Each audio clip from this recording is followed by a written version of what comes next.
Hello, everyone. Welcome to Pucks and Brews. I am your host, Michael Sparacino, a very tired Michael Sparacino. Excuse me, very tired Michael Shades Sparacino. This is just I was proof of waiting how. for it. This is the proof of how tired I am. As always, joined by the one and only Liam, the Shellmaster Godimer. Liam, how are you, sir? I'm doing well, Shades. Seems like this is a weekly thing. I mean, it should be a weekly thing, but our schedules sometimes don't line up. But there's been so much news in the NHL. I mean, of course, with the trade deadline, it's been wild. So we got another jam-packed episode today. So Anybody who's watching just saw I took a sip of my cold brew, which I desperately needed today. And like I always say, grab a drink of choice, sit back, relax, and enjoy some hockey talk. And because I always forget to mention this, especially if you're watching on YouTube, leave a comment. I would love to I interact with some people. I echo that. We would love to know your thoughts. Our word, although there are our opinions, is not gospel. So just if you differ from us, we won't take offense to it. We want to hear what fans around the NHL think about different topics. So I definitely agree with you, Shades. Now, I will admit one thing. If it's going to be a stupid comment, if it's going to be funny stupid, I welcome it. If it's going to be stupid, don't bother. Well, it's the internet, Shades. Yeah, I mean, yes, it is. But sometimes the internet wins. Sometimes, well, actually, no, the internet always wins. It's just some people on the internet lose. yes, agreed. So, all right. Anyway, so on to the hockey talk. Cheers, buddy. I got nothing but cheers. Cheers. You have air. Cell phone. There So, you go. sounds good.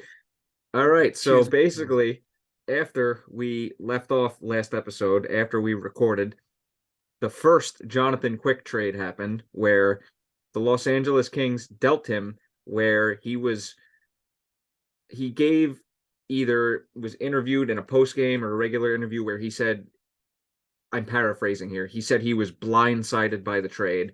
His actual quote mirrored more like he was very surprised by the trade. And from doing some research, it came across as they were shopping him and word of the trade got leaked early, and then the Kings got backed into a corner with how everything went down. And well, frankly, it's just not a good look on the Kings organization coming from a two-time Stanley Cup winning goalie for them. But before we get into the actual, full trade breakdown, what are your thoughts on this situation, Liam?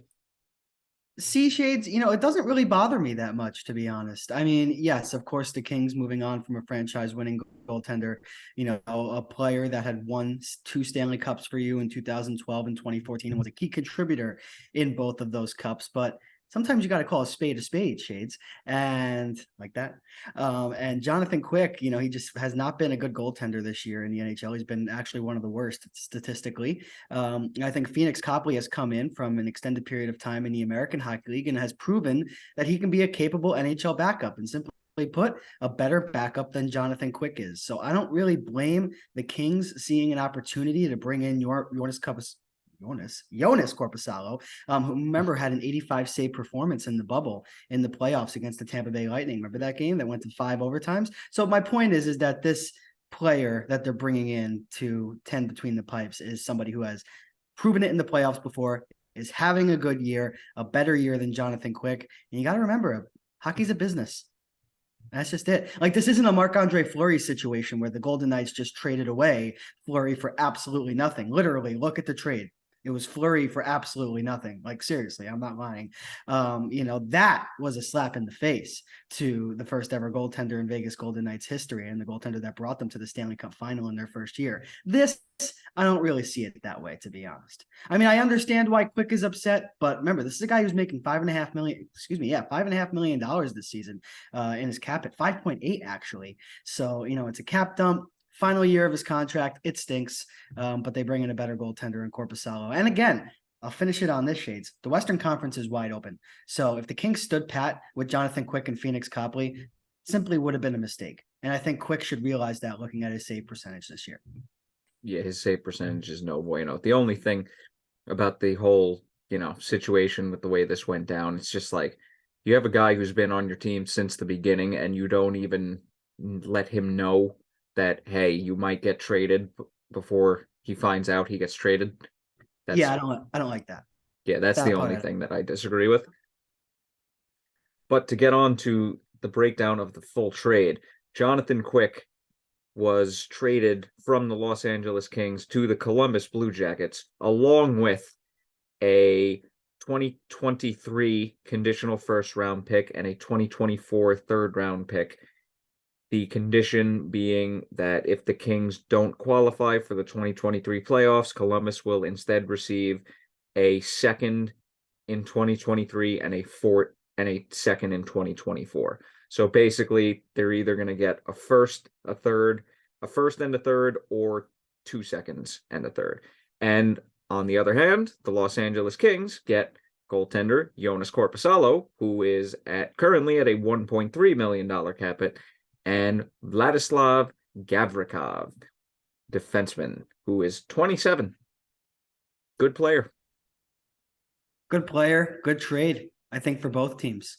I think that, the Blue Jackets can acquire a first round pick in this trade if the conditions go the right way. And I think the Kings bring in a starting goaltender that, again, like I just said, they desperately needed. And Vladislav Gavrikov, who hasn't had the greatest season, but again, he's a top four defenseman that slips into to that, core, alongside Drew Doughty, and a lot of these young guys too that are creating an impact on the Kings. So I like the addition. They addressed two areas of need and didn't really give up that much. Yeah, giving up not that much that's kind of an understatement. I mean, if this ends up being 2 seconds and a third, along with a goalie who, frankly, you really had no further use for, that could end up being very good for the Kings. Can you remind me something? Excuse me. Yeah, very good for the Blue Jackets. Oh my goodness. The first round pick that the Blue Jackets are giving up, whose pick is that? The first round pick that the Blue Jackets are giving up is 1 second. Why did this reload? Because if it's theirs, then we got to have a conversation. Hold on, this thing reloaded for no reason. I will have that answer for you in 1 second. You gotta love technology, people. It is the King's Own. Okay. And Gotcha. like I said, I was very tired, but I said this to you before we started. Very tired. I needed this cold brew desperately today. It is a very good trade for the Kings. In my opinion, it might be even better for the Kings than it is for the Blue Jackets. Yeah, I mean, I think the Blue Jackets are just fulfilling the rest of their rebuild, accumulating draft capital that we've been talking about with a lot of teams. But the Kings, they saw an opportunity in the Western Conference, and now I'm sure you'll agree with me. I'm very, very intrigued to see where they end up out of this Western Conference playoff picture, because it really is wide open. Yes, and it's going to be yet another thing to keep an eye on for the rest of the season. But frankly, it's just it feels like the East is so dominant compared to the West that, frankly, I don't really care. I care, obviously, because it's playoff spots, but I don't care as in the teams aren't as good, in my opinion. See what I'm saying? Right. Yes, I definitely see what you're saying. I agree. There's a vast difference between the West and the East. All right, so to end that little tangent, let's go on to the next notable trade. Well, I mean, kind of two trades, both involving the Detroit Red Wings. Number one, for some reason, they traded Filip Hronek to the Canucks, and for some reason, I just said should be more of why the Canucks acquired him, but the Canucks acquired Filip Hronek from the Detroit Red Wings, along with a 2023 fourth round pick in exchange for a conditional 2023 first round pick. There's so many damn conditions, and the condition is not stated here, along with a 2023 second round pick. The first round pick being the New York Islanders pick, I'm assuming from the Bo Horvat trade. It was from the Horvat trade. Yep. Okay. Well, I mean, kind of the question, what are the Canucks doing here? I mean, it's just terrible, and I can look at it from a couple of different angles. First, from the Canucks perspective, I mean, this is a front office and this is a team, an organization that has never, ever in their franchise's history embraced a full-on rebuild.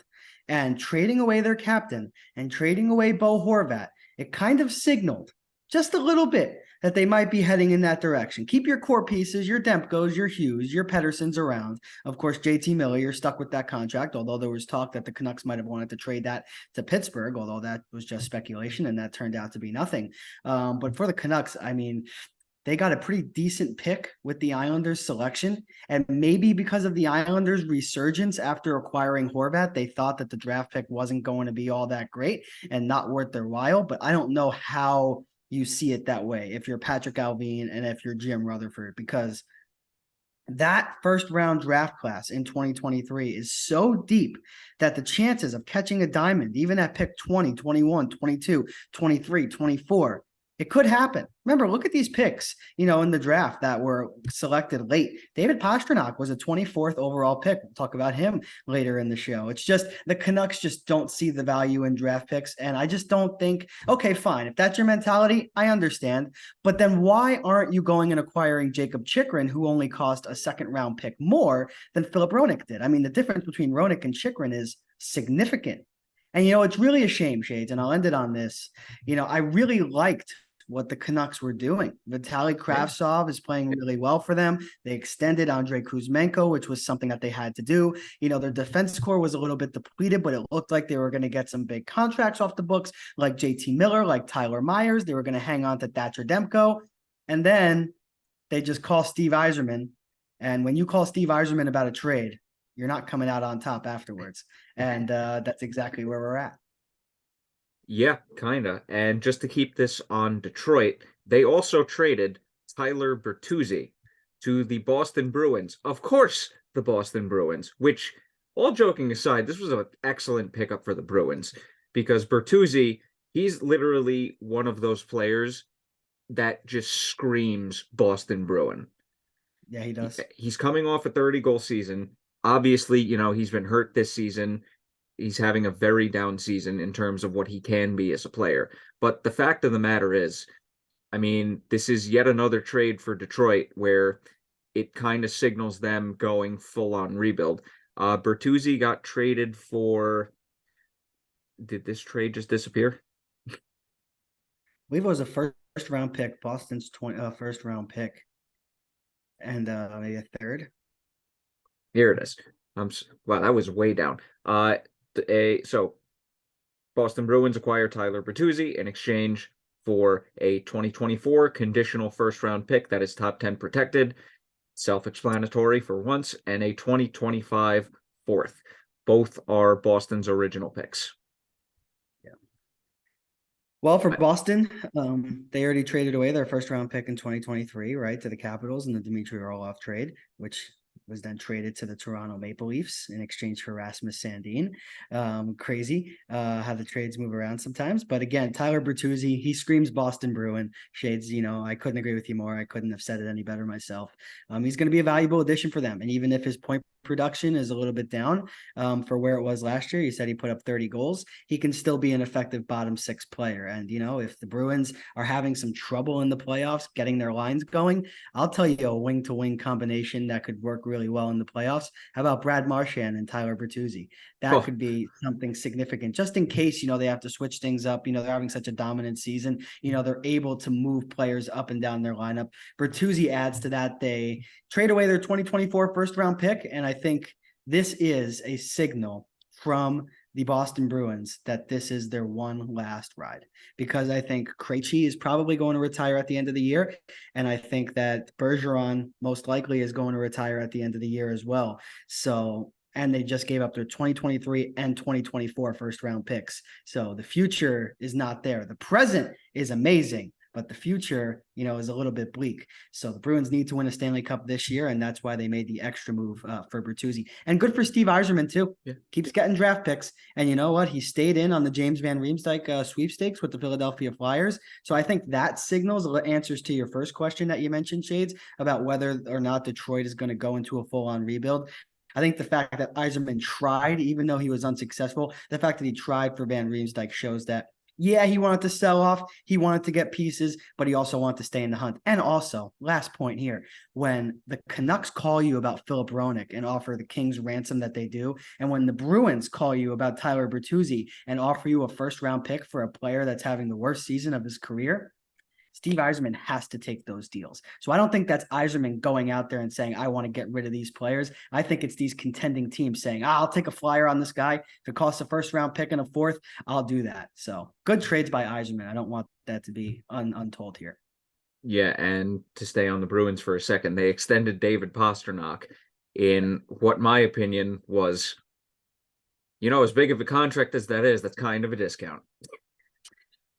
I mean, yeah, I'm always weary about giving, north of $11 million to a winger. Look, I think Artemi Panarin is overpaid. I'm a Ranger fan, but I think Artemi Panarin is overpaid. I think he's more of a $9.5, $10 million player. But Pastrnak is as close to an $11.5 million winger as there is in the NHL. He's flat out elite. So well deserved for Pasta. Yeah, and that basically just, of all the draft picks and everything that they gave away to get players to go for it this year, he's going to be in Boston for a very long time. Yes, and as long as he's in Boston and, the Bruins want to have a somewhat contending team around him, they'll be just fine. Yep. And because I forgot to mention this earlier, remember how I said Jonathan Quick got traded earlier? Yep. Well, he gets traded yet again. And, of course, he gets traded to, of all teams, the Vegas Golden Knights. Which, this became kind of sad, and then it just got funny. I'll be completely honest with you. So Jonathan Quick was flipped from the Blue Jackets to the Vegas Golden Knights in exchange for I'm losing all of these trades. This one was further down. I think it was for a 7th-round pick. I almost got it. Nope. I am not on my game today, Liam. Not at all. That's all right. One bit. You gotta drink more of your cold brew. It's already more than halfway done. So the Vegas Golden Knights acquire Jonathan Quick at a 50% cap retention, aka $2.9 million. In exchange, the Columbus Blue Jackets acquire Michael Hutchinson and a 2025 7th-round pick. So Vegas basically picks up Quick for a 7th-round, a goalie swap, and a 7th-round pick. Yep, essentially. And you know what? I like the move from Vegas. You want to light a fire under Jonathan Quick? You want to get his season back on track? One team he's really mad at? A division rival in the Los Angeles Kings. And if they meet in the playoffs, the Kings and the Golden Knights, we could potentially get vintage Jonathan Quick back.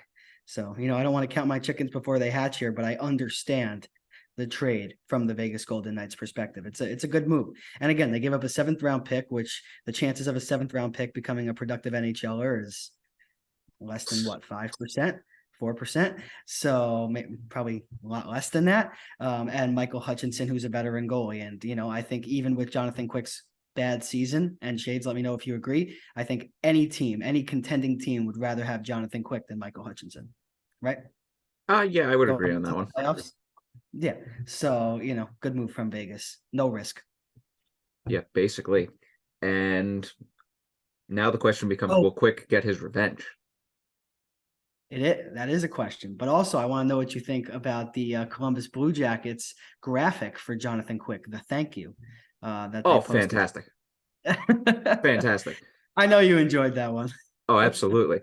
All they did was quick. All they did was Photoshop the friggin' Columbus jersey over the Kings jersey, and they just Photoshopped the cup out. So good, man. Dude, I'm telling you. So bad it's good. So I don't even think it's bad. I just think that's absolutely wonderful. Dude, my 3 favorite, to go off on a very quick tangent, my 3 favorite teams in terms of social media when it comes to those types of posts, the Blue Jackets just became a top 3, the Coyotes and the Predators. Coyotes got some good social media. Coyotes do have excellent social media. Canes too. The Canes social media are SOBs, but they're great. They They're are. good. You got to give them credit. Dude, when they ran with the bunch of jerks thing after Don Cherry said it, I was just like, yes, you just Good became, for them. Good for yes, them. just And you know what? became I'm my coming from favorite North team in terms of Carolina, social so media. yeah, definitely, definitely. Yeah, and you currently live in, I live in well, Georgia now, but close enough. yeah, close enough to North Carolina. I got kin up there, so Yeah, but just phenomenal, phenomenal post. Whoever posted that Photoshop deserves a raise. Will they actually get it? Probably not, but they deserve one. So, I mean, last of the big name trades, Jakob Chychrun finally, or as The Rock would say, finally gets traded to, of all places, the Ottawa Senators, which, before I break down the trade, I actually think this is a very sneaky good move for Ottawa, even though it's not really a low key trade at all. But the Senators acquire, frankly, what is kind of a discount, in my personal opinion. They get Jakob Chychrun from the Coyotes in exchange for a conditional 2023 first, a conditional 2024 second, and a 2026 second. The conditions on the 2023 first are top five protected. If the condition is met, it becomes a 2024 first. And the condition on the 2024 second, if Ottawa makes it to the Eastern Conference final this season, the pick becomes a 2024 first, top 10 protected. And if that condition is met, it becomes a 2025 first. So, I mean, we could very well see this only being a first and 2 seconds. yeah. And my answer to that, Shades, or my response to that rather, is that the Arizona Coyotes waited too long. And They you know did. what? I mentioned this on a podcast the other day, and I'm very intrigued to hear your thoughts on this. I think the fact that the Arizona Coyotes took a lesser return because they weren't willing to retain salary is ridiculous. I think that's ridiculous. You're a team that's at the cap floor. You are acquiring every single contract under the sun. And you are going to take a first and 2 second-round picks and a condition on the second-round pick, one of them that could turn into a first. I mean, that is far, far less of a return than the Coyotes were asking for initially. So they waited too long, and the fact they weren't willing to retain salary as a bad team at the cap floor is ridiculous. That's what I think. It angers me. It really does. And Liam, Voice. that Yeah. is what we call a big old L. Yes. L. Yes. This I is the mean, Coyotes right here. I work for them, so I have to like the Coyotes. Oh, No, I like the Coyotes. We're I gonna like their edit this social out. media team. Yes, yes. The Coyotes social media team is excellent. We just talked about it, but I mean their decision making. I mean, yeah. That's mean, that's they a could have topic gotten for so another much episode. better. Yeah. Yeah, they could have gotten so much better of a return. But for Jakob Chychrun specifically, he plays his first game against our beloved New York Rangers. He looks great. He helped shut us down on the offensive end late in the game. And then he plays in his first home game and scores it in front of his dad. I believe That it was was a in the snipe, by the way. That was a snipe, and that was a celebratory moment. So good for Chychrun, good for the Senators. The Senators got a lot better adding this player. And look, Shades, don't want to talk now, but the Ottawa Senators, they are right there in Yeah. that playoff race in the Hey, Eastern Conference. remember, start of the season, I predicted they would be the fourth team in the Atlantic to make it. I have a chance. You do have a chance, I but they have a might chance. be the fifth team in the Atlantic to make it. It might just be Buffalo and Ottawa. You know, Islanders and Pittsburgh fall out. Oh, playoff hockey back in Buffalo and Ottawa. That'll be fun. oh hell yeah. I would love to see Buffalo back in the playoffs. The Sabres. The Bills, no, they screw off. Well, they won't Anyway, be. no, No Super no, Bowls, no. at I least, mean, with this current core, you know. yeah, but just please, Jets, please make the playoffs. Anyway, to move Can you back. believe they didn't get Derek Carr? Oh, Sorry. I know this hockey podcast just I disappointed. I could have brought that up in the intro, but yeah, it's a Monday, all right. It's a Monday. Yeah, so now we move on to what really ended up being trade deadline day. Actually, no. One thing that you wanted to talk about before we get to deadline day. Uh, I know you wanted me to ask you this question. What are the Penguins doing? What are the Pittsburgh Penguins doing? I don't know what they're doing. Well, they acquire Mikael Granlund from the Nashville Predators. I believe they gave up a second round pick in that trade. Granlund is a player with a decently hefty contract, and Shades is fact checking that right now. I know he is. Dmitry Kulikov gets traded to the Penguins as well. Okay, but those are two veteran players that you're adding to this lineup, and it's already a veteran team. But you know what, Shades? And look, I've been very, very critical of the Pittsburgh Penguins, but I think that their front office sees that they locked up their core for the next, on an average of 3 years. And you know what? Is a rebuild a necessity right now? Yes, it is. But is having your star players around worthless if you go into a complete and utter rebuild? Yes. So I think they had no choice but to add and go for it. So, I mean, that's kind of where I'm at with them. Are they going to get out of the first round? No. Are they going to make the playoffs? I still think that's a question. But these moves are signaling that they're going for it. But trading away Teddy Bluger, he's having a down year. Trading away Marcus Pettersson, I believe he got traded away too, or he was on waivers or now in the American Hockey League. There's a couple big moves there that could determine how the rest of the season goes. I think it's interesting. You were correct on the second round pick for Granlund. Yeah. Yeah, but yeah, the Penguins did that trade, the Granlund trade, and they, like you said, they traded Bluger as well. And then on trade deadline day, this was the most random 7-piece 3-team trade I have ever seen, where basically Nick Bonino gets acquired from the Penguins again at a 50% salary retention, and there's kind of just a whole bunch of nothing. Yeah, they're trying to rebuild the 2016 Penguins. Yeah, Bonino. well, Nick Bonino. Anyway, yeah, so apart from whatever the hell the Penguins are trying to accomplish, the only other really big name I mean, that's not even the biggest name. In my opinion, the biggest name that was traded on actual deadline day was Max Domi from the Blackhawks. And he gets traded to the Dallas Stars, basically for a second round pick. And also, this was a chance for Dallas to dump Kudobin's contract. Yeah, Dallas had to make a move here. They had to bring in a top 6 forward. And again, I think when Patrick Kane and Max Domi and everyone else around them rolled in against the Stars last week or a couple of weeks ago before the trade deadline, and they saw how productive both Domi and Kane were together, and they got a front row seat on what Max Domi can bring to a team. And that was Domi on the first line. Domi can, another one of those players like Tyler Bertuzzi, like we were talking about earlier, can slot in anywhere in your lineup. That's exactly what Dallas needed. Yep. And honestly, apart from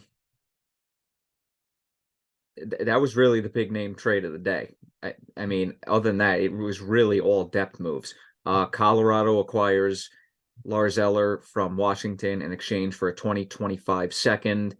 Carolina acquires Shane Gostisbehere from the Coyotes. From the That Coyotes is a move I'd like to talk about. in exchange for a 2026 third round pick.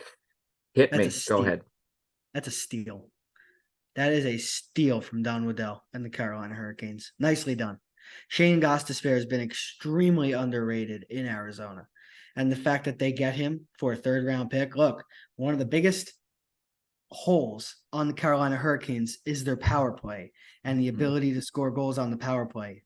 Shane Gostisbehere changes everything. I believe in the first game with the Hurricanes, Gostisbehere helped the Carolina Hurricanes power play go 4-for-5. And I think they hadn't gone 4-for-5 in quite a while before that. I think this is going to be a really underrated move. I think they needed more, but I think Gostisbehere and Pucks, it keeps them in it with the top end Eastern Conference teams. They won't be outmatched. Yeah, and just to stay on the Hurricanes for a brief second, Jesse Puljujarvi gets acquired as well for a third round pick, if I remember correctly. Yep. I'm not going to waste my time trying to find this trade, but Jesse Puljujarvi also got acquired. I'm pretty sure for a third round pick. Right. Well, Pucks, again, he's one of those players that's been rumored to get moved. And Carolina, they love their reclamation projects, Shades. I mean, look at the players that they've acquired in the past. You look at Jesperi Kotkaniemi, former number 3 overall pick from the Montreal Canadiens. I mean, he hasn't really reached his full potential, but even Tony DeAngelo to a lesser extent too. I mean, had behavioral issues, but still came in and produced for them. So they like these players that are kind of ousted from organizations. And I don't think Pucks was ousted from Edmonton, but the possibility that he was going to be moved was pretty likely. And Carolina jumped on it. So good for them. Again, just 2 third-round picks. You don't have to move around first-round picks, multiple first-round picks to improve your club. Carolina showed that with Pucks and Gostisbehere. Yep, that they did. And just to keep on trucking along with Deadline Day, Nemesnikov was traded to the San Jose Sharks as basically a cap dump at 50% cap retention, which, I mean, that sucks for him. I'm actually kind of sorry for him. I feel bad for him. The Coyotes acquired Jakob Voracek's contract for basically to get a draft pick. Nothing too fancy over there. Nick Bjugstad was acquired by the Oilers at a 50% cap retention, $450,000, kind of for a prospect swap and a third round pick for the Coyotes. So, I mean, decent depth move for the Oilers. Yeah, I mean, Nick Bjugstad at 450,000. I mean, I'll take any player at 450,000. So I would too, but I would take other players. I would take some players over others. just putting that out there. Right, obviously. Yeah. And one more trade with the Red Wings. They basically dumped Jakob Vrana to the St. Louis Blues in exchange for a prospect and a 7th round pick. So I don't know what's going on there.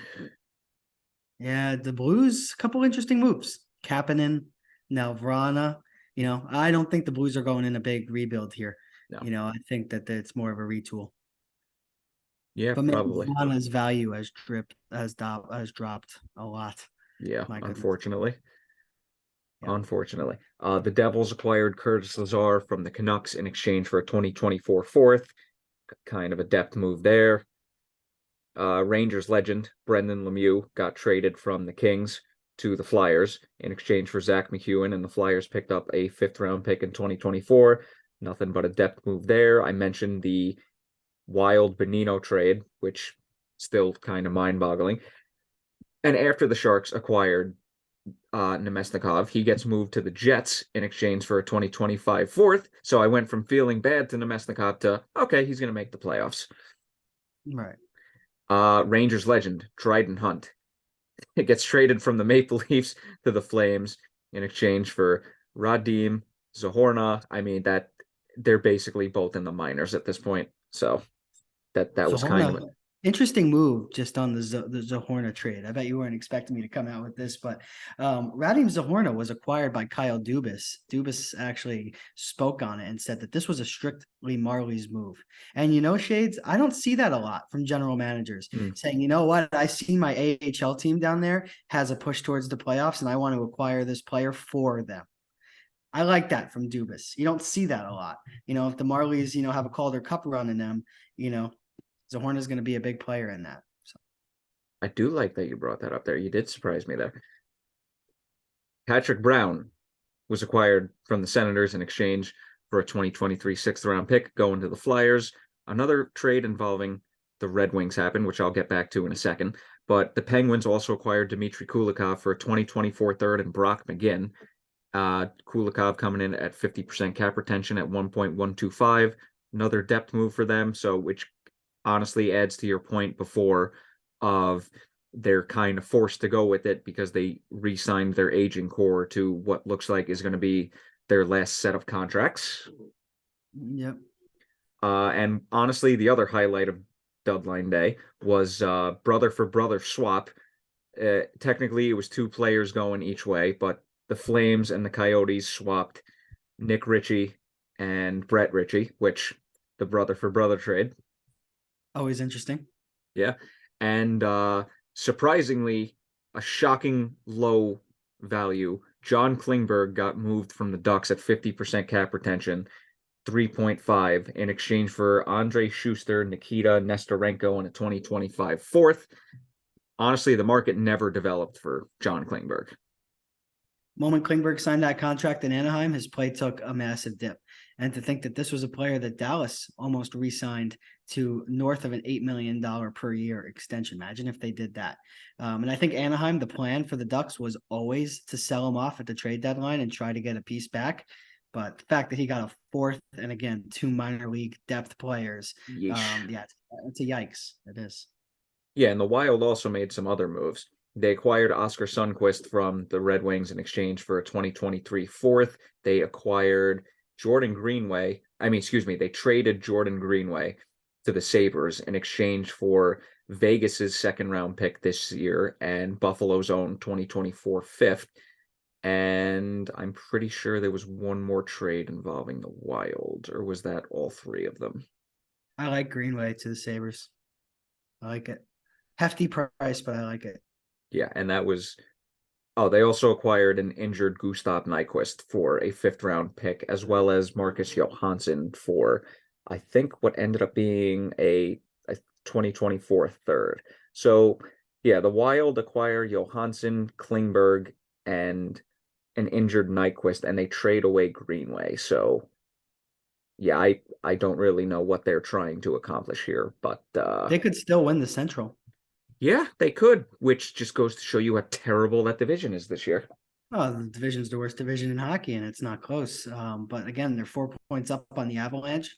You know, the Avs have 2 games in hand, same number of games played as the Stars do. The division leading Stars, only 3 points behind them. So I think for Minnesota, it was a little bit of, yeah, let's try to retain cap where we can, get some picks, also trade off and change our roster, but not necessarily get worse. That's what I think they did. Interesting strategy. You don't see it a lot. Yeah, hey, if it works, it works. But we'll see.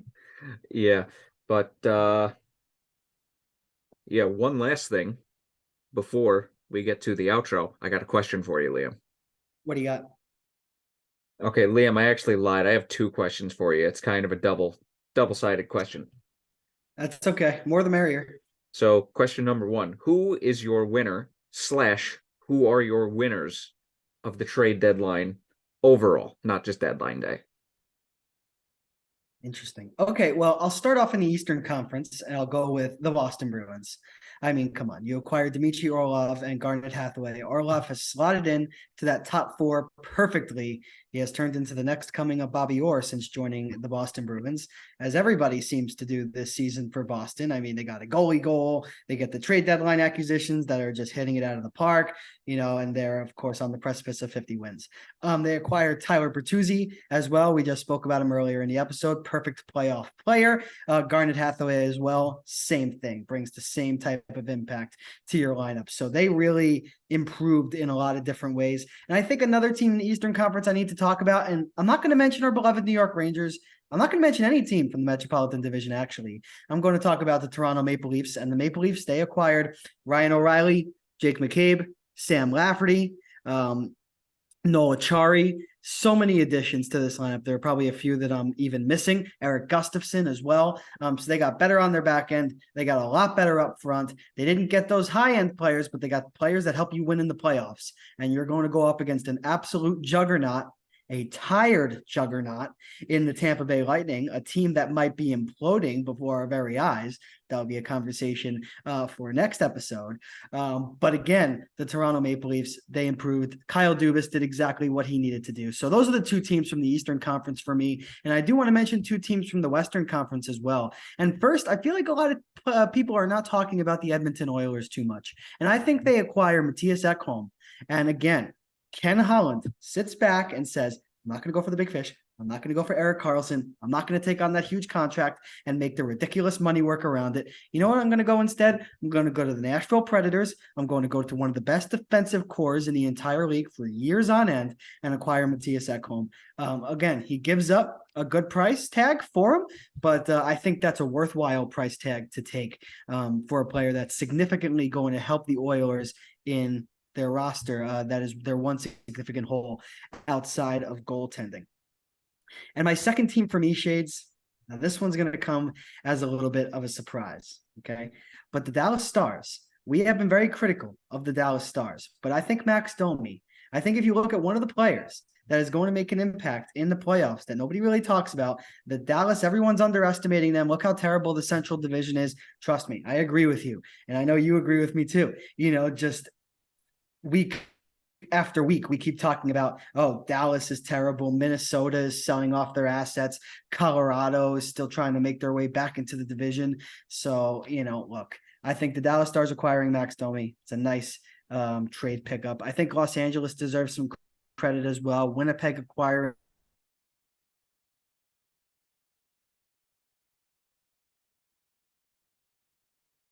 and when Max Domi has a big-time playoff goal in the first round, like he did against the Boston Bruins in Game 7 as a member of the Hurricanes last year, you know, maybe we can come back and have a conversation. But Shades, what do you got for me? Who are your winners and who are your losers from the West and East trade deadline day? Well, apart from my screen freezing there for a couple seconds. That was hilarious. I was trying not to laugh. I mean, because you were caught in a very funny face. Those are so were you on my end. Was I? Okay. Yeah, you were literally like in the middle Love of the it. word. Love it. You gotta love when technology fails you. Anyway, to answer your question, I think I gotta piggyback off of you with Boston Bruins and the Maple Leafs. As much as I would love to say the Rangers, who technically should have paid more for Kane and Tarasenko, but the Boston Bruins took what was already a very good team and made them even more of a powerhouse with the moves they made. And like we said, the Maple Leafs just, holy crap. I mean, they kind of put their backs to the wall here, went all in. And like you and I both said, well, at least you said it and thought it was a hot take that the Maple Leafs could very well beat the Lightning and will. And then I kind of agreed with you. Yeah, I think that's exactly what they geared up to do. And even with the Ryan O'Reilly news of the broken finger and him being placed on LTIR, or at least injured reserve, I mean, damn, man, they had a hell of a deadline. And frankly, they really didn't spend too much to get all the guys that they acquired. And you know what? The guys that they acquired with term, like Jake McCabe, 50% salary retention for Jake McCabe, who has term. Yeah. That's what I'm talking about. If I'm a Maple Leafs fan, I'm happy with that. And the thing throughout all of this, they basically just swapped first round picks. They traded one away and then they got one back in a separate trade. I'm just like, very good trade deadline for Kyle Dubas. So I got to give it to those two teams. And obviously, we have winners. Who is your loser / who are your losers of the NHL trade deadline? Yes, of course. I mentioned 4 winners or 5 winners, but I didn't mention any losers. Again, just a winner that I just want to go back on, that I just want to put out as an honorable mention from the Eastern Conference, Ottawa Senators. You read my mind. Derek Brassard came out in a post-game press conference prior to the trade deadline and said, I really hope that the management looks at this team and realizes that we have a real chance to make the playoffs and does right by us. And you know what? For the Senators to do that and do right by their team, do right by Claude Giroux, who signed there long-term as an unrestricted free agent, and go get Jakob Chychrun, good for you, Ottawa. I don't, again, want to end this conversation as far as the winners go without mentioning them. As far as the losers, from the Eastern Conference, the Philadelphia Flyers. And the Flyers, they acquire Brendan Lemieux in exchange for Zach McEwen. They get a draft pick as well. But again, Zach McEwen was a solid bottom six player for them. And now he moves on to the Kings. And Brendan Lemieux, we know Brendan Lemieux, he's not going to bring much to his Philadelphia team. They fail to move out James Van Riemsdyk, which was one of the few valuable assets that they had available to trade. Chuck Fletcher is completely under fire.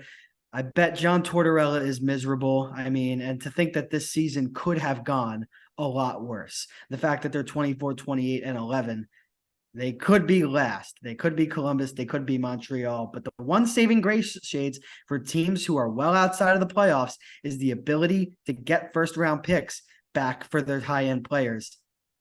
They got none of that.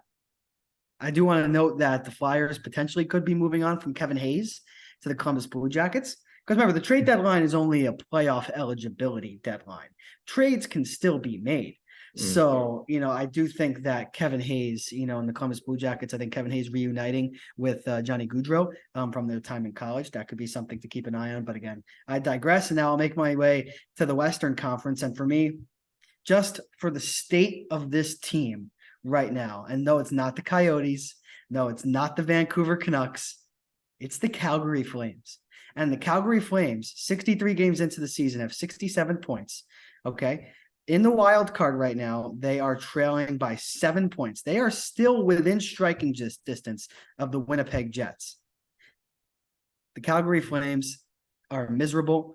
Blake Coleman, in a post-game interview was just down in the dumps as can be. I think that Daryl Sutter has completely lost this locker room. I think that Jonathan Huberdeau's agent coming out and complaining about his ice time. I think the goaltending situation with Jacob Markstrom, who's frustrated, and Daniel Vladar, who's going to be the starter. I think Daryl Sutter is a head coach that had a lot of previous success with the LA Kings, of course, our beloved New York Rangers. We know a lot about those teams, but it's 2023 now. And I think there needs to be a change in Calgary. And the fact that they didn't go for a full-on sell mode.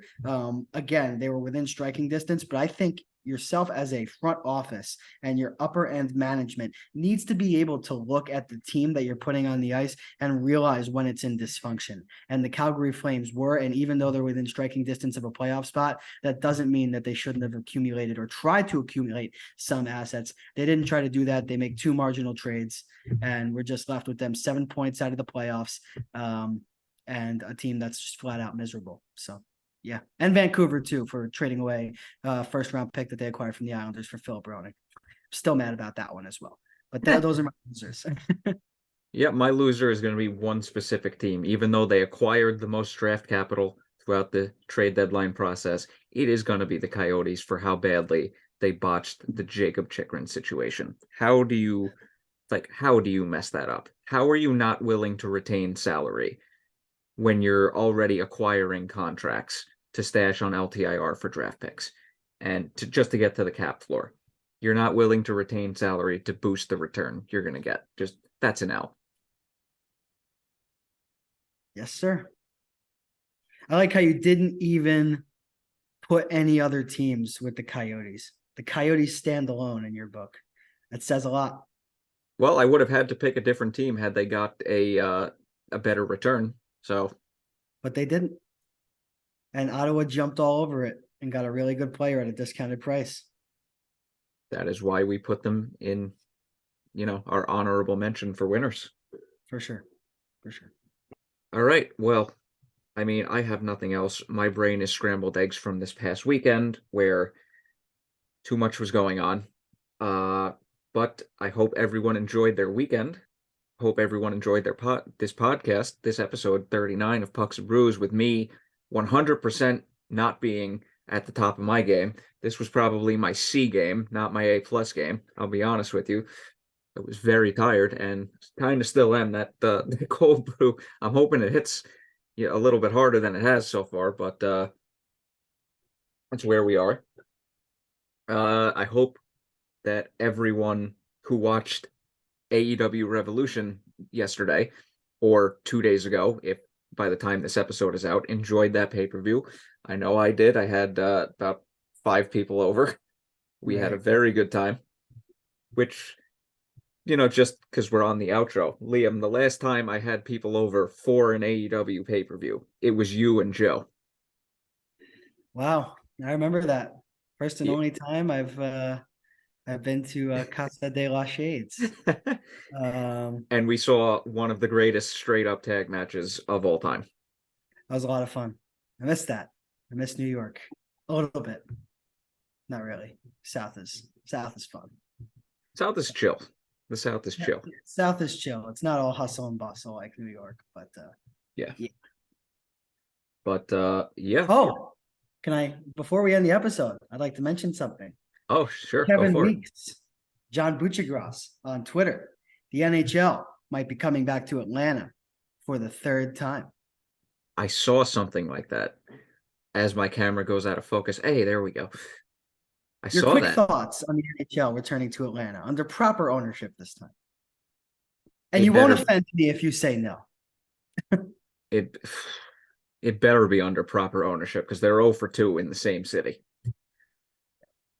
So that doesn't bode well for trying to get a team back.